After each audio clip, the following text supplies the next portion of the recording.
Mapagpalayang umaga, araw, tanghali at gabi saan man panig ng mundo. Welcome back po dito sa Chika Chika with Tambakol. Ngayon pong araw na ito, ang title po ng ating topic, ang topic po ng ating episode ay Karma. Medyo personal po ang episode natin ngayong gabi. Hindi naman po lingid sa kaalaman nating lahat. Nito mga nakaraang araw, nagkalat sa social media, sa dyaryo, sa TV, yung mga pictures at saka yung mga articles about health status, kasalukuyang health status ni Miss Kris Aquino. At siyempre, sa pagbabasa, meron tayong mga nakikitang mga hindi magagandang komento patungkol sa kasalukuyang kalalagayan ng tao na dumaranas ngayon ng matinding karamdaman. Medyo may isang komentong, simpleng komento, maiksi lang siya na kumunod sa isipan ko at saka sa puso ko na medyo masakit, di ba? At ginamit nga yung salitang karma. Yung kanyang komento, yung komento ng bobo takamangmang na yun, di ba? Sabi niya, kaya daw nagkakaganon si Kris, dumadanas ng ganon is dahil karma. Karma. Kung kausap ko lang sana siya, pwede ko itanong sana sa kanya, ano ibig mo sabihin ng karma? Ano ba ang definition sa'yo ng karma?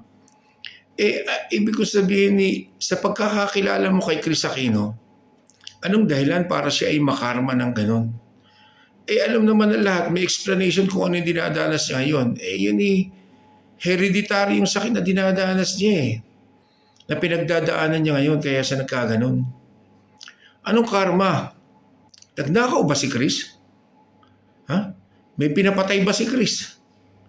Naupo pa sa gobyerno si Kris? Nang abuso ba siya? Ha?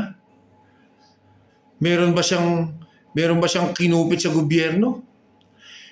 Paalala lang po, hindi po ako fan ni Kris Aquino.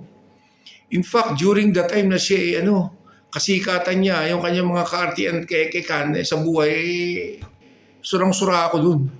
Hindi ako natutuwa sa kanya. Never ako naging fan ni Kris Aquino.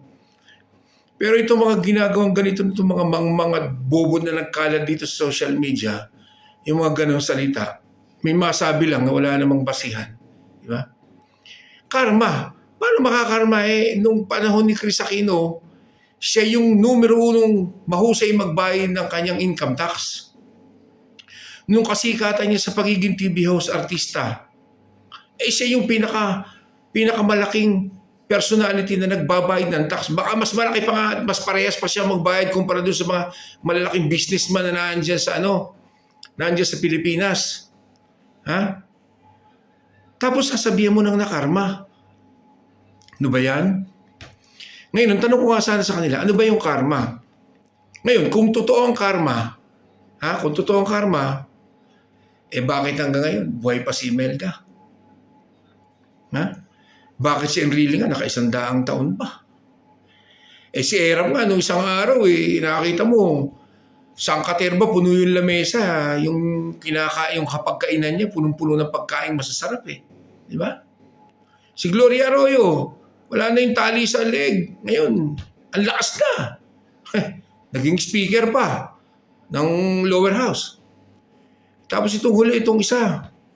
Itong lagi nakaganon. Di ba? Buhay pa rin yan. Anong daming kasalanan niya sa bayan, di ba? Responsable yan doon sa mga tinukhang.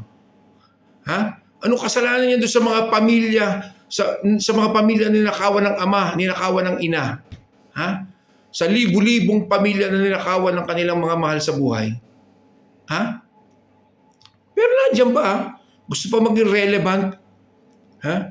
Panay pa-press con kung ano pinagsasabi. Pag hindi nagmura, sasabing adik yung kabila. Tapos binabawi naman. Kung dangan sinungaling pa, matanda na, sinungaling pa. Di ba? Ano pinagsasabi yung karma? Di ba? Yung mga kriminal na yan, yung mga nabanggit ko, mga kriminal yan na nagpasasa sa salapi ng bayan.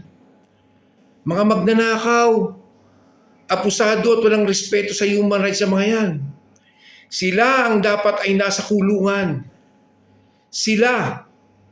Pero asan sila ngayon? Asan yung mga nabanggit ko? Ha? Asan sila ngayon? Ngayon, namumuhay sila ng marangya. Marangya. Gamit ang mga ninakaw sa kaban ng bayan. Isa lang sana ang hiling ko eh. Isa lang naman ang hiling ko. Kung hindi totoo yung karma, dahil medyo duda ako ngayon sa salitang karma dahil sa komento nung bubuwat-tanga na yun about Chris Aquino, may duda na ako ngayon sa karma. Dahil hindi naman nakakarma tong 4-5 na binanggit ko eh. So sana kung may karma nga, sana nga. Pero sana kung wala man lang karma, sana man lang, merong impyerno para sa mga nabanggit ko na to. Ha? Kaya nga ay yung singilan sa huling parte na nila. Ha? So, sana,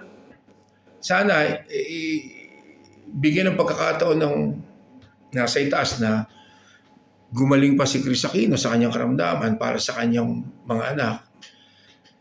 Dahil sabi ko nga, hindi naman siguro siya masamang tao.